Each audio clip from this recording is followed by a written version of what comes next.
Hello all, happy birthday to me. Colour பார்ல இருந்து எனக்காக இந்த கிஃப்டை கொடுத்துருக்காங்க. ஓ, லிஃப்ட் அது எனக்கு நானே கிஃப்ட் பண்ணிக்கிட்டேன். ஸோ உள்ள என்ன இருக்குன்னு பார்க்கலாம். பர்த்டேக்காகவே வெயிட் பண்ணிட்டு இருந்தேன். ஐ மீன் வந்து 2 days ஆயிடுச்சு.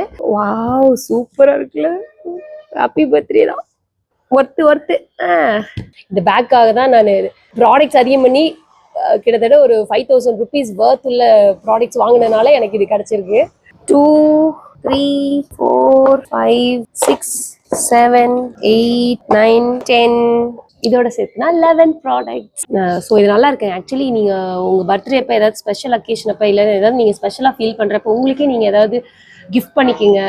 நம்மளா வந்து சொந்தமாக சம்பாதிச்ச காசுல நமக்கே நம்ம ஏதாவது கிஃப்ட் பண்ணிக்கிறது அப்படிங்கிறது வந்து ஒரு வேறு விதமான ஒரு ஹாப்பினஸ். ரொம்ப நல்லா இருக்கும். ட்ரை பண்ணியிருந்தீங்கன்னா ஓகே, இல்லைன்னா நீங்களும் ட்ரை பண்ணி பாருங்கள் இந்த மாதிரி ஒரு ஃபீலிங் எப்படி இருக்குன்னு. எது இந்த 5000 ரூபாய்க்கு போய் இந்த பேக்குக்காக போய் வாங்கினீங்க அதுவா அப்படின்னு கேட்காதீங்க. பட் இது உண்மையாமே ரொம்ப நல்லா இருக்கும். கலர் பார்ல நான் நிறைய அவங்களுடைய ப்ராடக்ட்ஸ் வாங்கியிருக்கேன். அந்த பேக் எனக்கு ரொம்பவே பிடிக்கும். ஸோ இது ரொம்ப நல்லா இருக்கும்னு நான் பிலீவ் பண்ணேன். இல்லை எப்படி இருந்தாலும் நான் திரும்ப இன்னொரு 3 monthsக்கு அப்புறம் ஒரு ப்ரைமரோ வேற ஏதாவது வாங்கணும். அது ஒரு 700 அந்த ரேட் வரப்ப அந்த அமௌண்ட் வேஸ்ட்டாக தான் போகும். ஸோ அதனால வந்து கூட்டி கழிச்சு பார்த்தா கணக்கு கரெக்டாக வரும்னு சொல்லி தான் போட்டிருந்தேன். I think I made a right choice. எனக்கு ஒரே ஹாப்பி தான். தேங்க்ஸ் ஃபார் வாட்சிங். டடா, பட்டா.